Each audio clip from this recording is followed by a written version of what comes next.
मन हट जाना वही असली मोक्ष है। मोक्ष मरने से ही नहीं मिलता है। आप सोचो कि मर जाओ तो मोक्ष मिल जाएगा, ना जी। जिस दिन ये आत्मा परमात्मा में लीन हो जाए, जिस दिन इंसान को परमात्मा मिल जाए, समझ लेना उसी दिन आपका मोक्ष हो गया है। तो बड़ी सुंदर सुंदर कथाओं को सुनाया है सुखदेव जी महाराज ने राजा परीक्षित को। सबसे पहले महाराज व्यास नंदन श्री सुखदेव जी महाराज ने राजा परीक्षित को सुनाया कि सृष्टि का विस्तार कैसे हुआ। सबसे पहले महाराज भगवान विष्णु की नाभि से कमल,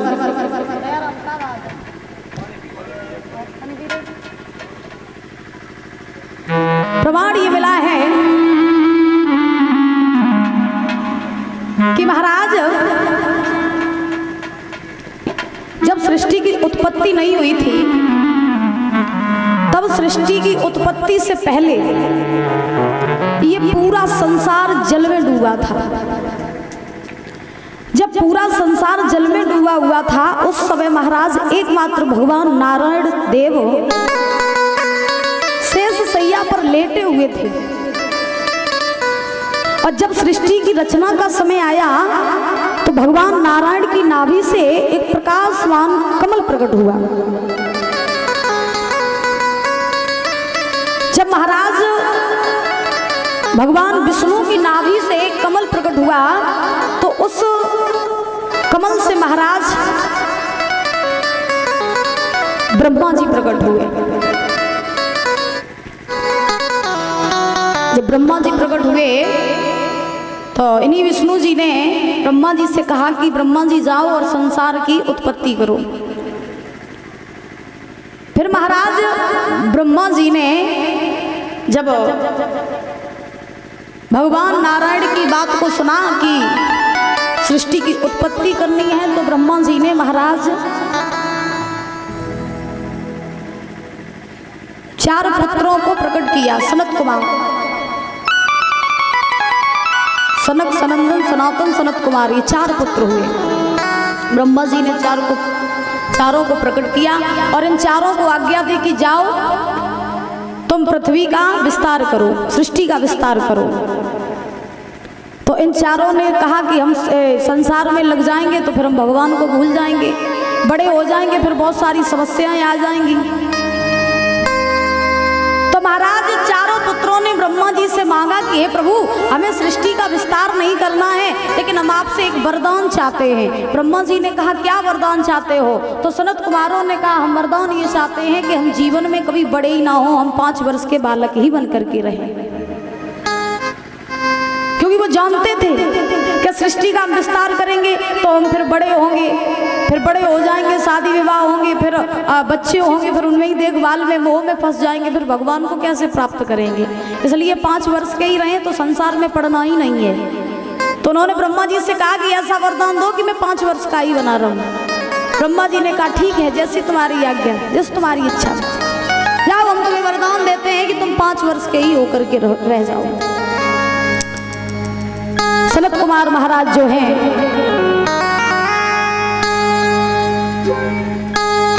5 वर्ष के ही होकर के रहे, तपस्या करने के लिए वन में चले गए। फिर महाराज ब्रह्मा जी ने 10 मानस पुत्रों को प्रकट किया, जिनमें नारद जी जो थे वो सबसे छोटे पुत्र थे ब्रह्मा जी के।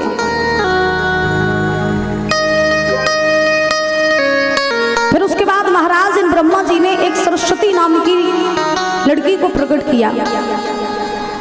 जब ब्रह्मा जी ने सरस्वती नाम की कन्या को प्रकट किया तो ब्रह्मा जी ने उस कन्या की तरफ देखा तो इनके मन में महाराज काम प्रकट हो गया। भोग विलास की इच्छा आई, अपनी पुत्री की तरफ गलत दृष्टि से देखा। तो महाराज जब गलत दृष्टि से देखा तो नारद जी ने ब्रह्मा जी को समझाया, बाबा ये आप अपनी ही पुत्री को गलत दृष्टि से देख रहे हो, ये तो बड़ी गलत बात है। तो ब्रह्मा जी के समझ में आया तो ब्रह्मा जी ने महाराज 100 वर्षों तक तप किया।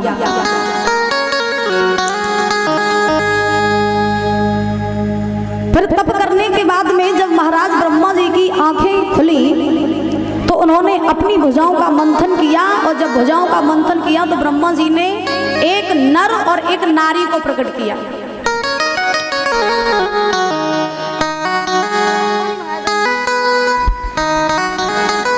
एक नर और नारी को प्रकट किया। व्यासनंदन श्री सुखदेव जी महाराज समझा रहे हैं, महाराज नर का नाम था स्वयंभू, नारी का नाम था सतरूपा, और इन्हीं स्वयंभू और सतरूपा से सृष्टि का विस्तार हुआ। इन मनु और सतरूपा के द्वारा महाराज 5 संतानें हुई, 2 पुत्र हुए और 3 पुत्रियां हुई। पुत्रों के नाम, बड़े का नाम था महाराज उत्तानपाद, छोटे का नाम था प्रियव्रत, और पुत्रियों का नाम था महाराज आकुति, देवहूति, प्रसूति।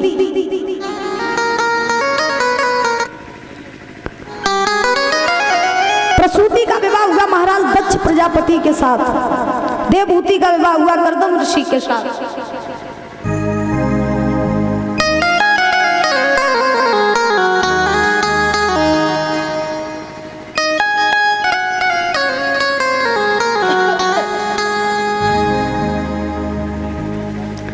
इस प्रकार से सृष्टि का विस्तार हुआ, एक नर और एक पुरुष के द्वारा, नर और नारी के द्वारा। जब महाराज प्रसूति का विवाह दक्ष प्रजापति के साथ हुआ तो इन्हीं प्रसूति के गर्भ से महाराज एक कन्या जन्म लिया, जिनका नाम पड़ा सती, और इन सती जी का विवाह हुआ था भोले बाबा के साथ। तो परीक्षित जी ने सुखदेव जी महाराज से प्रश्न किया, प्रभु हमने ये भी सुना कि मैया सती जो थी वो अपने पिता के यहाँ पर गई थी तो उन्होंने अपनी देह का त्याग कर दिया था, क्या ये बात सही है? और अगर ये बात सही है तो कृपया करके मुझे ये सारी कथा विस्तार से समझाइए। तो सुखदेव जी महाराज ने कहा कि भोले बाबा के साथ में सती का विवाह किया गया। मैया सती बड़े आनंद से अपना जीवन यापन कर रही हैं, भोले बाबा के साथ कैलाश पर्वत पर रह रही हैं। मैया सती भोले बाबा से बड़ा प्रेम करती हैं, और भोले बाबा जो है वो भी सती से बड़ा प्रेम करते हैं। कल भी हमने बताया था कि पति पत्नी के जीवन में जब तक प्रेम नहीं है तब तक महाराज घर कभी स्वर्ग नहीं बन सकता है, और पति पत्नी के संबंध में अगर प्रेम है, सुंदर भाव है, तो महाराज समझो वही घर आपका स्वर्ग के समान है। इंसान कहते हैं कि स्वर्ग और नरक ऊपर है, दादा व्यक्ति कहता है कि स्वर्ग और नरक ऊपर है, लेकिन हम कहते हैं स्वर्ग नरक ऊपर नहीं है, स्वर्ग नरक तो नीचे ही है, पृथ्वी पे ही है, सिर्फ देखने का नजरिया अलग अलग है। अब नजरिया कैसा, हमने बताया था आपको परसों कि आपके घर में अगर आपके बच्चे गुणवान हैं, आपके घर में अगर आपकी संतान गुणवान है, चरित्रवान है, आपके घर में 4 भाई हैं, चारों एक थाली में भोजन कर रहे हैं, पति पत्नी के बीच में महाराज प्रेम है, एक दूसरे को समझते हैं, एक दूसरे के दर्द को समझते हैं, जिस घर में सास ससुर की सेवा होती हो, माँ बाप की सेवा होती हो, माँ बाप हंसते हुए नजर आ जाए, समझ लो यही हमारा स्वर्ग है, यही घर हमारा स्वर्ग है। और जिस घर में माँ बाप रोते हुए दिखाई दे जाएं, जिस घर में बच्चे मनमानी करते हुए दिखाई दे जाएं, जिस घर में पति पत्नी के बीच लड़ाई होती दिखाई दे जाए, समझ लेना घर हमारा नरक के समान है। बात समझ रही हो भैया? बोलो मेरी माँ, आप लोगों की तो नहीं लड़ाई होती है पति पत्नी के बीच में? होती भी होगी तो भी नहीं बताएंगे है? होती है। परीक्षित जी ने तो बता दिया था कि हाँ होती है मेरी लड़ाई। बोली बांके बिहारी लाल की। तो महाराज ये दक्ष जो था ये महाराज भोले बाबा से बैर मानता था, बैर माने लड़ाई मानता था। दक्ष जो था सती जी के पिता, ये महाराज भोले बाबा से बैर मानते थे। अच्छा एक बात बताओ, घर में 1000 रिश्ते नातेदार आ जाएं, रिश्तेदार आ जाएं 1000 लोग, लेकिन घर में एक सबसे चहीता रिश्तेदार होता है, पता है वो कौन सा होता है? बेटी और दामाद। बेटी और दामाद जो होते हैं ये घर के सबसे चहीते रिश्तेदार होते हैं। सही बात है कि नहीं है? आपके यहाँ दामाद को बहुत प्यार करते हैं कि नहीं करते? बहुत करते ना। घर में सब लोग आ जाएं और बिटिया दामाद ना आवे तो कैसे लगते हैं? अच्छा नहीं लगता है ना? हाँ, तो घर में सबसे चहीते रिश्तेदार जो होते हैं वो होते हैं बेटी और दामाद। और हो सकता है कि दुनिया में सबसे लड़ाई हो जाए, लेकिन एक बाप अपनी बेटी और अपने दामाद से कभी लड़ाई नहीं कर सकता। लेकिन दक्ष जो था ये अपने दामाद भोले बाबा से महाराज बैर मानता था, लड़ाई मानता था। अब परीक्षित जी ने सुखदेव जी महाराज से प्रश्न किया कि ये दक्ष अपने दामाद से बैर क्यों मानता था, जबकि ससुर के लिए दामाद तो सबसे प्यारा होता है, बाप के लिए बेटी सबसे प्यारी होती है, फिर ये भोले बाबा से दक्ष लड़ाई क्यों मानता था? तो इसके पीछे एक कारण था, इसके पीछे एक रहस्यमयी कथा है कि महाराज जब सृष्टि का विस्तार हुआ था तो सृष्टि का सर्वप्रथम राजा दक्ष था, सर्वप्रथम राजा दक्ष। तो दक्ष ने जब अपनी बेटी सती का विवाह भोले बाबा के साथ किया तो धीरे धीरे समय बीता। एक दिन महाराज ब्रह्मा जी की सभा लगी थी, बड़े ध्यान से सुनना महाराज, दक्ष की सभा लगी थी। तो दक्ष की सभा में सभी देवी देवता, महाराज ब्रह्मा जी की सभा लगी थी, सभी देवी देवता बैठे थे, भोले बाबा भी उस सभा में बैठे रहे। कहीं से दक्ष का आना हुआ। अब जैसे ही दक्ष का आना हुआ तो महाराज जैसे ही दक्ष ने उस सभा में प्रवेश किया तो एकदम से तेज प्रकाश हुआ। दक्ष भगवान का बहुत बड़ा भक्त था, और याद रखना जो भगवान के भक्त होते हैं ना उनके चेहरे से एक अलग ही तेज छलकता रहता है, उनके ऊपर तेज बहुत रहता है। तो जैसे ही दक्ष का आना हुआ तेज प्रकाश हुआ। अब दक्ष उस समय था राजा, तो दक्ष को जब सारे देवी देवताओं ने देखा तो सब अपने अपने स्थान पर खड़े हो गए दक्ष का सम्मान करने के लिए। जैसे मान लो अभी हमारे प्रधानमंत्री जी जैसे यहाँ सभा में आ जाएं, सोचने वाली बात है, अगर प्रधानमंत्री जी यहाँ सभा में आ जाएं, पंडाल में आ जाएं, तो वो हमारे राजा हैं और हम सब उनकी प्रजा हैं। तो अगर राजा यहाँ पर आ जाए तो हम लोग उनका सम्मान करेंगे कि नहीं करेंगे? करेंगे ना। हाँ, ऐसे ही जब दक्ष उस समय था राजा, तो दक्ष जब उस सभा में पहुंचा तो सारे देवी देवताओं ने खड़े होकर के सम्मान किया। अब जब दक्ष का सम्मान हुआ, लेकिन महाराज सारे देवी देवता खड़े हो गए, लेकिन उस सभा में 2 लोग नहीं खड़े हुए, एक ब्रह्मा जी और एक भोले बाबा। जब 2 लोग खड़े नहीं हुए तो दक्ष के पिता थे ब्रह्मा जी, तो महाराज ब्रह्मा जी ने जब दक्ष का सम्मान नहीं किया तो दक्ष ने सोचा कोई बात नहीं, ब्रह्मा जी तो हमारे पिता हैं, अगर ये मेरा सम्मान नहीं कर रहे हैं तो कोई दिक्कत नहीं, लेकिन भरी सभा में मेरे दामाद ने मेरा अपमान किया, ये कुछ बात बची नहीं।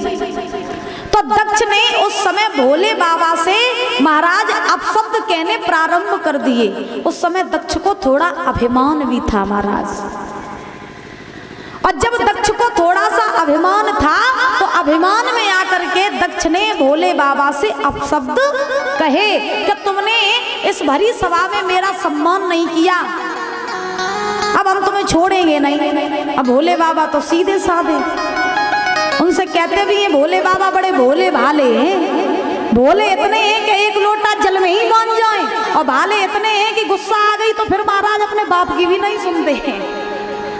हाँ, तो दक्ष ने भोले बाबा से अपशब्द कहे। उसी दिन से ये दक्ष भोले बाबा से बैर मानता था, और दक्ष ने उस सभा में भोले बाबा से ये भी कहा कि आज से मैं ये संकल्प लेता हूं कि मेरे यहाँ जो भी आयोजन होगा हम तुम्हें अपने यहाँ आयोजन में नहीं बुलाएंगे। ये किसने कहा? राजा दक्ष ने कहा अपने दामाद भोले बाबा से, मेरी माँ। और जैसे ही कहा तो भोले बाबा चुप रहे। दक्ष महाराज क्रोध में वहां से चला आया, लौट आया। भोले बाबा के गढ़ थे नंदी महाराज। तो नंदी महाराज ने देखा कि दक्ष ने मेरे भोले बाबा से अपशब्द कहे, अभिमान में आकर के दक्ष ने देवों के देव महादेव का अपमान किया। तो नंदी ने दक्ष को श्राप दे दिया कि हे दक्ष, जिस अभिमान में तूने मेरे महादेव का अपमान किया है, जा, मैं तुझे ये श्राप देता हूं कि एक समय ऐसा आएगा जब तेरा शीश बकरे का हो जाएगा, तेरा शीश बकरे का हो जाएगा। तूने अभिमान किया, तूने अभिमान में आके मेरे देवों के देव महादेव का अपमान किया। नंदी ने श्राप दे दिया। दक्ष आया, दक्ष ने अपने यहाँ पर यज्ञ रचवाया। यज्ञ में सभी देवी देवताओं को बुलाया, लेकिन महाराज अपनी बेटी और अपने दामाद को नहीं बुलाया।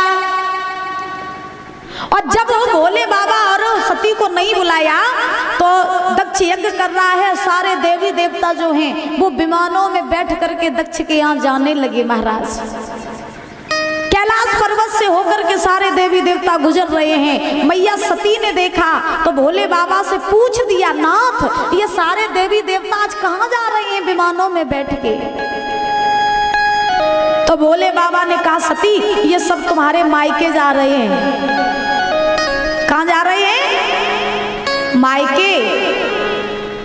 तो सती जी को पता नहीं था कि क्यों जा रहे हैं। तो सती जी ने भोले बाबा से पूछा, नाथ ये हमारे मायके क्यों जा रहे हैं, ये हमारे घर क्यों जा रहे हैं? तो महाराज भोले बाबा ने कहा कि हे सती, तुम्हारा पिता जो दक्ष है ना, वो अपने यहाँ पर यज्ञ रचवा रहा है, तो ये सब वहीं जा रहे हैं। तो सती ने कहा, बाबा फिर मैं क्यों नहीं जा रही हूँ, आप क्यों नहीं जा रहे हो? तो भोले बाबा ने कहा, तुम्हारे बाप ने हम लोगों को आमंत्रित ही नहीं किया तो हम कैसे जाएंगे? अब सती के मन में शंका हुई। सती के मन में शंका हुई तो सती ने भोले बाबा से कहा, प्रभु शायद हो सकता है कि मेरे पिताजी काट देना भूल गए हो, बुलाना भूल गए हो, उनसे कोई भूल हो गई होगी, ज्यादा लोग जा रहे हैं तो नहीं बुला पाए होंगे। आप कहो तो हम चले जाएं अपने पिता के यहाँ, अपने घर, अपने मायके।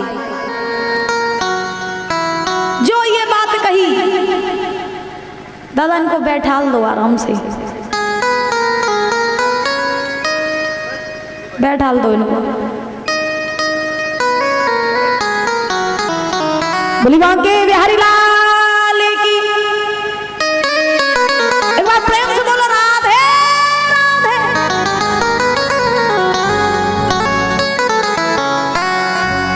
महाराज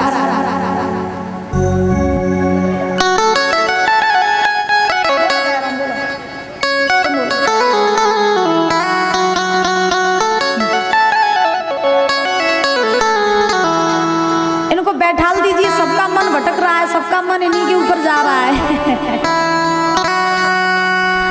हाँ चलिए, मैया देख लो मेरी तरफ। अब देखो, सती ने भोले बाबा से कहा कि प्रभु मुझे ऐसा लगता है कि मेरे पिताजी मुझे बुलाना भूल गए होंगे, आप कहो तो हम अपने मायके चले जाएं। सती ने कहा भोले बाबा से। भोले बाबा ने कहा, सती बिना बुलाए जाओगी सम्मान नहीं पाओगी, बिना बुलाए जाओगी सम्मान नहीं पाओगी। अच्छा, माताओं की खास आदत होती है, पता है कौन सी? पीछे वाली मैया सुन लेना। माताओं की खास आदत होती है कि माताओं से कह दो कि तुम यहाँ चली जाओ, वहां चली जाओ, तो ये नहीं जाएंगी। और इनसे अगर तुम धोखे में कह दो कि अपने मायके चली जाना, तो महाराज सारी रात खुशी की वजह से नींद नहीं आती है। सारी रात खुशी की वजह से नींद नहीं आती है, सारी रात सोती नहीं है, बैग पैक करती रहती है कि सुबह मायके निकलना है, क्या ले जाएं क्या छोड़ जाएं। क्योंकि इन माताओं को अपने घर से ज्यादा महाराज मायका ज्यादा प्यारा लगता है। लगता है कि नहीं लगता है? अच्छा हाथ उठाओ, किसको अपना मायका प्यारा लगता है? हाथ उठाओ। क्या बात है। अच्छा, ससुराल किस किस को बुरी लगती है? हाथ उठाओ।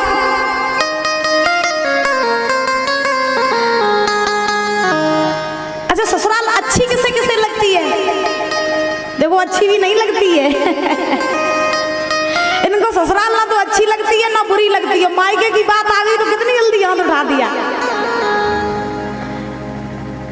मायका वास्तव में सबको प्यारा होता है, लेकिन याद रखो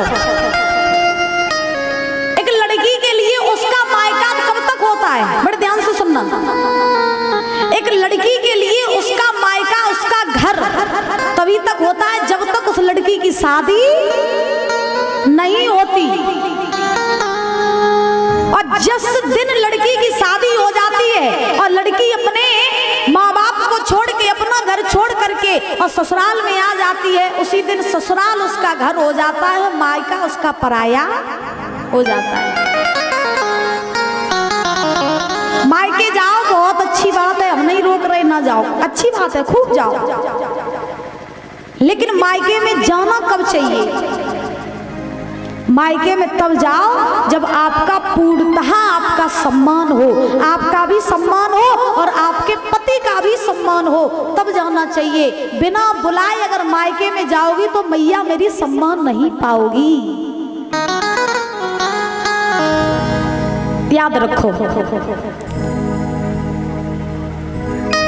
यही बात भोले बाबा समझा रहे हैं सती जी को कि हे सती, बिना बुलाए जाओगी सम्मान नहीं पाओगी। तुम्हारा बाप इतना बड़ा यज्ञ रचवा रहा है और तुम्हें और हमें नहीं बुला रहा है और तुम फिर भी जा रही हो, सती सम्मान नहीं होगा, ना जाओ, मेरी बात मानो। सती बोली नहीं नहीं स्वामी, मुझे चला जाने दो प्रभु, मैं जाऊंगी और जल्दी वापस आ जाऊंगी,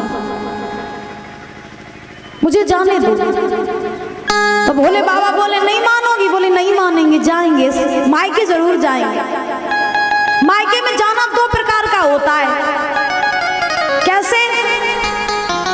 अगर आपके मायके वाले हर तरीके से खुश हैं, हर तरीके से संपन्न हैं, तुम्हारे मायके में बाप भैया के ऊपर किसी तरीके का कोई कष्ट नहीं है, तो महाराज अगर तुम्हारे घर में खुशी में भी कोई आयोजन हो रहा है और आयोजन में तुम्हारे बाप भैया, तुम्हारी माँ तुम्हें नहीं बुला रही है, तो खुशी में बिना बुलाए नहीं जाना मायके में, पहला।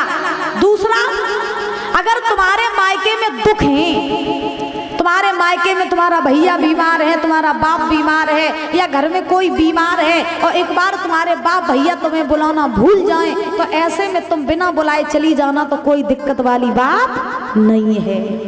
यानी कहने का अभिप्राय, क्या दुख में बिना बुलाए जाओगी तो सम्मान हो जाएगा, लेकिन सुख में बिना बुलाए जाओगी तो मेरी मां सम्मान नहीं पाओगी। ठीक है, बात समझ में आ गई?